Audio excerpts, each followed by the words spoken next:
Paz do Senhor Jesus, Deus abençoe a toda a igreja. Queridos, hoje eu quero abordar um assunto muito edificante para a nossa vida espiritual. É sobre a oração e jejum, para que nós venhamos crescer grandemente na presença do Senhor, ok? Se você quiser, você pode pausar o vídeo e abrir sua Bíblia em Mateus 17. Vai estar lendo junto comigo aqui essa passagem, para a glória de Deus. Deus abençoe a igreja do Evangelho de Deus e todos que ouviram esse vídeo, neste Brasil, nesse mundo afora, em nome de Jesus. Vamos ler Mateus 17. A gente vai ler aqui só alguns versículos, porque eu quero abordar com mais tempo a explicação, beleza? Desculpa um pouquinho, nós estamos num tempo frio aqui em Brasília e eu estou um pouco com a garganta inflamada, ok? Então, Mateus 17, a gente vai estar lendo a partir aqui do versículo 18, que diz assim: é a história do jovem lunático, é a história do jovem louco, que a Bíblia chama de lunático, ou seja, que estava endemoniado, e ali houve uma libertação para aquele jovem da parte do Senhor Jesus. Vamos ler. Mateus 17, 18 diz: e repreendeu Jesus o demônio que saiu dele, e desde aquela hora o menino sarou. Então os discípulos, aproximando-se de Jesus em particular, disseram: por que não podemos nós expulsá-lo? E Jesus lhes disse: por causa da vossa pequena fé. Porque em verdade vos digo que, se tiverdes fé como um grão de mostarda, direis a este monte: passa daqui para acolá, e há de passar, e nada vos será impossível. Mas esta casta de demônio não se expulsa senão pela oração e pelo jejum, ok? Se nós ler um paralelo em relação a isso, a Bíblia vai falar também ali no livro de Marcos, capítulo 9, a mesma coisa, que existe casta que não sai senão pela oração e pelo jejum. Então, o que eu quero abordar aqui é em relação a cada um de nós, a você, irmão, irmã, a cada um de nós que servimos a Deus. Muitas das vezes nos deparamos sim com pessoas, seja na igreja, seja no nosso convívio social, seja na família, seja no trabalho, seja na rua, no dia a dia. Sempre vai ter pessoas precisando de libertação, pessoas presas por Satanás, pessoas com depressão, pessoas com angústia, pessoas com ansiedades, pessoas frustradas, pessoas com vontade de não viver mais, de se matar, pessoas debaixo de macumba, feitiçaria, bruxaria, obras malignas, magia negras, pessoas presas por demônios de loucura, como esse jovem, demônios de prostituição, de mentira, de traições, de enganos, de falcatruas, de tanta coisa ruim, demônios que agem em várias áreas, de homicídio, de suicídio, de confusões, de intrigas, de inveja, de adultério, de tudo que é coisa ruim. Então, muitas dessas pessoas estão presas por esses demônios, e elas até mesmo, muitas das vezes, não sabem disso. E aí, em vez da gente olhar pelo lado espiritual da coisa, nós olhamos muitas vezes para o lado carnal. E ficamos também ali debatendo na carne, combatendo na carne, brigando, as famílias em si, as pessoas, sem entender que existe ali uma influência maldita, negativa, por trás daquele problema. Então, aqui chama o jovem de lunático, e outros, hoje as pessoas veem que toda pessoa lunática é uma pessoa louca que é internada em vários lugares de tratamento de órgãos municipais, estaduais e federais dos governos, Mas aquelas pessoas estão presas por demônios que são castas malignas muito fortes no mundo espiritual, aonde só você dizer: está repreendido em nome de Jesus, eu te repreendo, eu te expulso, queima todo o mal, isso não resolve. Tem poder essas palavras, mas não resolve se você não tiver revestido de autoridade espiritual. Então nós vemos isso claramente nessa passagem de Mateus 17, para que nós entendemos que existe uma força maligna que combate a igreja, que combate as pessoas, que combate a família. Nós vamos entender que existe uma força espiritual do mal que é muito forte, né, para prender almas, e estas almas jamais serão soltas se o homem e a mulher de Deus, o irmão e a irmã, o obreiro e a obreira, ou seja, quem for, qualquer pessoa pode operar milagres, né, ter os dons, né, de libertação e cura, o ministério de libertação e cura, né, desde que essa pessoa ela se case espiritualmente com a vontade da palavra de Deus. Oração e jejum, presença do Espírito Santo, unção de Deus, autoridade espiritual. Então, os apóstolos, revestidos de autoridade por Jesus Cristo, eles não puderam libertar este rapaz. Por quê? A Bíblia diz que Jesus estava no monte orando, e eles lá embaixo debatendo ali com o pai desse rapaz e com os judeus ali da época, né, os escribas e fariseus, e eles não puderam expulsar o demônio. E quando Jesus vem e expulsa, eles ficam curiosos, eles ficam pensando: como que pode? Jesus expulsou e nós não, né?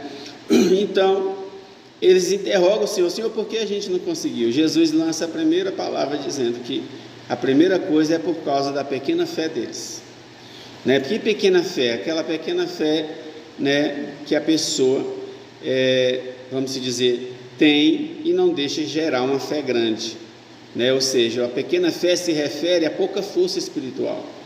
A pouca força espiritual é onde a pessoa diz assim: eu orei, nada aconteceu, pronto, não tem jeito mais não. Isso é uma pequena fé, né? Você, ali a gente já orou demais por aquele irmão, por aquela irmã, não aguento mais e tal. É uma pequena fé. Por quê? Porque você não gera uma fé grande em você, que você pode ser usado pelo Espírito Santo para resolver a causa de muitas pessoas. Então essa fé pequena faz você desistir. Jesus quis dizer: porque vocês desistiram fácil, porque vocês não tiveram força espiritual, porque vocês acharam que só aquelas palavras que vocês falaram podiam resolver, não resolveu, e vocês então se sentiram derrotados. Isso é uma pequena fé. Quando a gente tem uma causa grande, espiritualmente falando, a gente ora, jejum, nada acontece, e a gente pensa: não tem jeito, isso deve ser a vontade de Deus, isso deve ser assim mesmo. E não é assim, queridos, não é assim. Aí Jesus diz: por causa da vossa pequena fé, porque eu digo para vocês que se vocês tiverem fé, poderão dar ordem ao monte: monte, sai daqui e vai para acolá, isso acontecerá, e nada será impossível para vocês. Só que tem um detalhe: existe algo que precisava na vida deles, que é o que eu quero falar para os irmãos. Aqui ele diz: mas esta casta demoníaca, ou em outras traduções diz: mas esta casta de demônio não se expulsa senão pela oração e pelo jejum. Então está aqui o grande segredo. Primeiro, nós temos que ter uma fé inabalável, não ter medo, que é o mesmo que timidez, né? Não ser tímida, que é o mesmo que falta de autoridade, revestimento e ousadia, né? E se fortalecer espiritualmente. Jesus diz claramente: esta casta, se referindo ali àquela casta demoníaca, de loucura, né? Não sai senão pela oração e pelo jejum. Por exemplo, o jejum é uma arma espiritual associada à oração. O jejum é uma arma espiritual forte se for associada à oração, ok? Junto com a oração, são armas espirituais. Você se arma espiritualmente, você se enche do Espírito Santo, de autoridade, poder e unção quando você jejuma. Então por que você vai dizer assim: pastor, mas eu jejum e as coisas continuam a mesma? Eu vou lhe dizer o porquê. Porque muitas das vezes você faz um jejum para você mesmo. Muitas das vezes você faz um jejum para você mesmo. No dia que você fizer um jejum para Deus, você vai ser um homem ou uma mulher muito forte espiritualmente. Quando nós vamos entrar em propósito de jejum e oração, primeira coisa, nós temos que ter um testemunho de vida. Testemunho de vida é quando nós não temos nada que nos acuse. Pessoas, negócios, vida social, espiritual, igreja, família, conjugal, sentimental, em todas as áreas, né? Comunhão com as pessoas. Então, primeiro nós temos que ter testemunho. Esse é o primeiro ponto, testemunho de vida.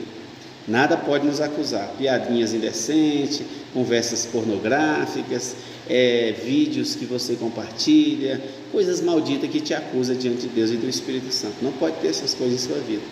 Você colaborar com pessoas do mundo, promovendo as festas delas. Tem pessoas do mundo que põem festa aí, você vai e bota nos seus status, né? Meu irmão, minha irmã, meu parente, não, deixa para lá. Talvez você tenha um parente que é dono de um bar e você vai promover o bar dele nas suas redes sociais. Você não pode promover essas coisas. Não tenha nada para acusar você, nada. Seu irmão estava na festa e tudo, dançando, e você filmou, e aí alguém filmou, mandou para você, e você põe nos seus status, meu irmão e tal, se alegrando naquelas coisas do mundo. Não faça isso, ou não compartilhe vídeos impuros, sensuais na rede social. Muitas vezes a gente está ali no YouTube, aparecem uns vídeos indecentes, né? Você passa aquilo, não olhe para aquilo. Tem pessoas que se alimentam da pornografia, né? Da sensualidade. Isso tudo tira a sua força espiritual. Então não adianta de nada eu orar e jejuar, mas não vigiar. O primeiro ponto é vigiar. Vigiou, agora você vai orar e jejuar. Está orando? Agora entenda uma coisa, o jejum. É isso que eu quero explicar. Quando você jejum, pensando no café da manhã, vou deixar o café, pensando no almoço, fica louco para dar meu dia para entregar o jejum, pensando no lanche ou pensando na janta, você está jejuando na carne. O jejum é quando você se separa espiritualmente de todas as coisas e se junta com Deus. É um jejum de louvor e adoração a Deus. Não é um jejum de interesse para conseguir uma bênção, para estabelecer um horário, mas ficar doido para chegar o horário para comer. Isso é um jejum maligno. O jejum abençoado é quando você casa espiritualmente com a presença de Deus, com o Espírito Santo, com a palavra, com a oração, com os compromissos espirituais. Quando você consegue fazer esse jejum, aonde você quer somente o que é espiritual, orar, visitar, evangelizar, cultuar, e estar realmente separado de tudo que não pode estar junto com o jejum, ou seja, das coisas desse mundo, e se junta só com Deus, você vai louvar, você vai orar, você vai ler a Bíblia, você vai estabelecer um tempo, você não vai lembrar de café da manhã, de almoço, de lanche, de janta. Esse é o jejum espiritual, aonde você não tem nenhuma vontade de chegar ao horário de entregar o jejum para comer. E principalmente quando você faz um jejum mínimo, jejumzinho pequeno de 24 horas. Jejum que você tira o café, isso não é jejum. Jejum que você tira o almoço, isso não é jejum. Jejum que você tira o café, o almoço e o lanche, não é jejum. E nem jejum que você tira o café, o almoço e a janta, não é jejum. Um jejum bom é quando você tira todas essas refeições e consegue jejuar 24 horas na presença de Deus. Para isso, é claro, quem não tem costume vai se programar. Você vai se programar. Faz um jejum tirando o café e o almoço, aí só janta, 6, 7, 8, 10 da noite. Ou faz um jejum tirando o café da manhã, o almoço e o lanche. E aí, vamos supor, vou te ensinar. Você quer jejuar de sexta para sábado. O melhor jejum é quando você está lá na igreja no culto em jejum, tá? Esse é o melhor jejum. E aí, você vai, e sexta-feira, se o culto na sua igreja termina 8, 9, você deixa para jantar sexta-feira, 9h30 da noite. E aí jantou, você ora e entra em propósito de jejum.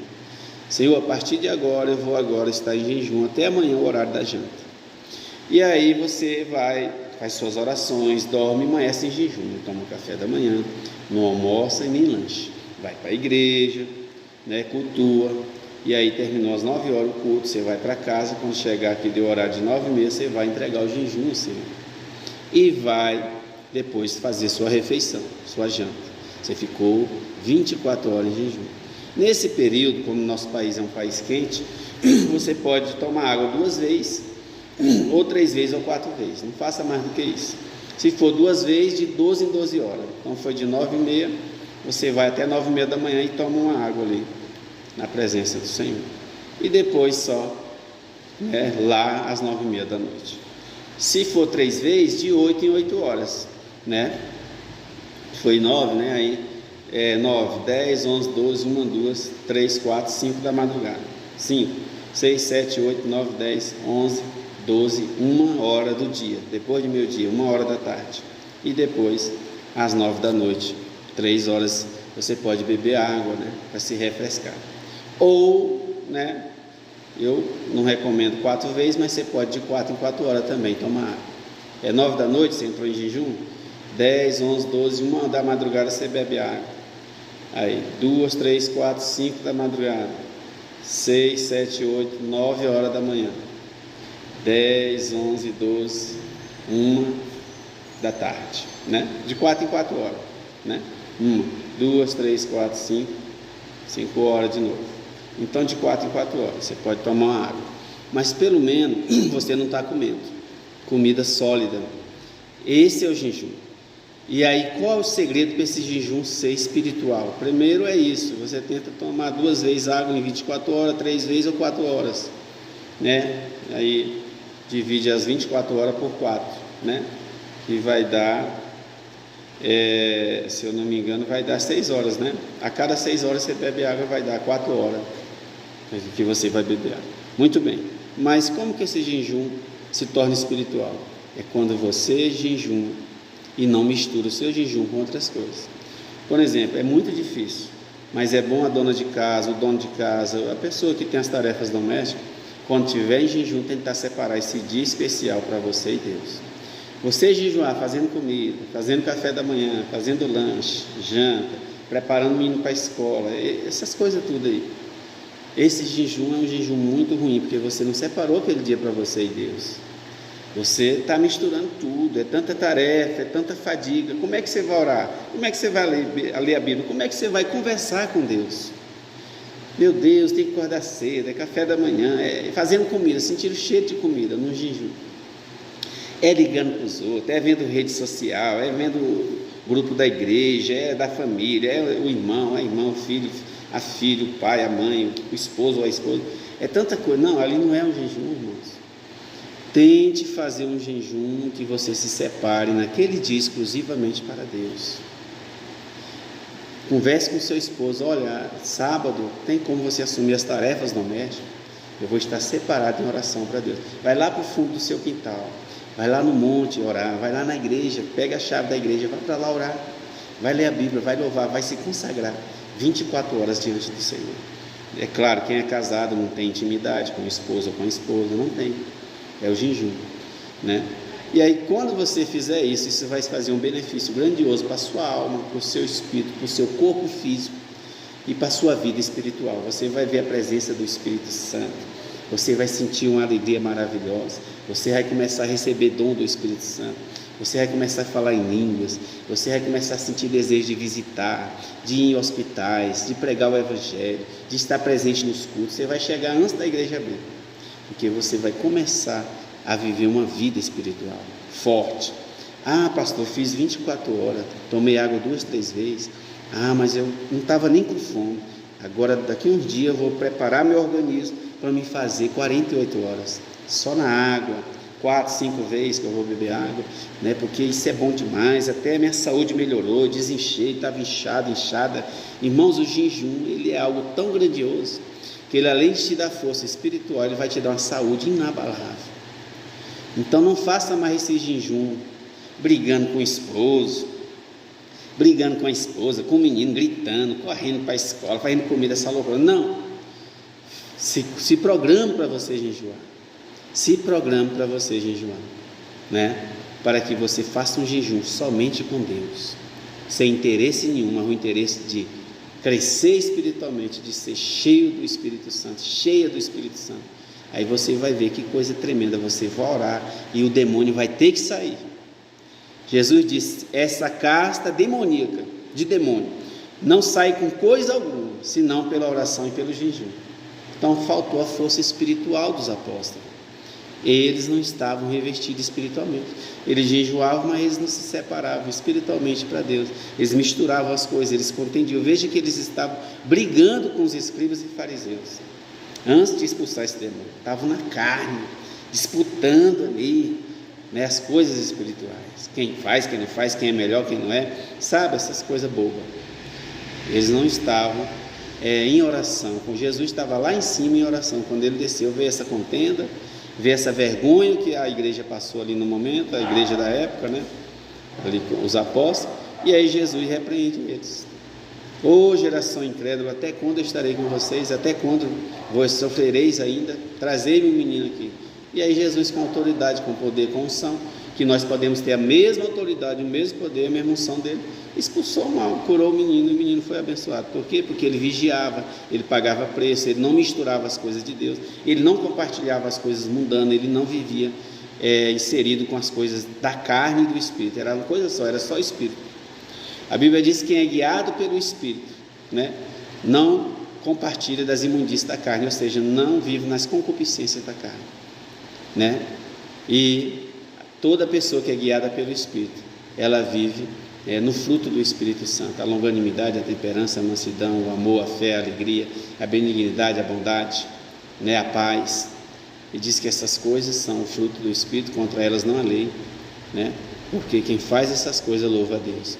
Então, aprenda a jejuar na presença de Deus. Você vai ver a força espiritual que você vai ter. Daqui um dia você vai fazer 24 horas, daqui um dia você vai fazer 48 horas, daqui um dia você vai fazer 3 dias só na água. Não pode comer, é só na água. E você vai ver como você vai crescer espiritualmente. Deus abençoe a todos. Está aí o segredo para a sua força espiritual. Amém? Glória a Deus.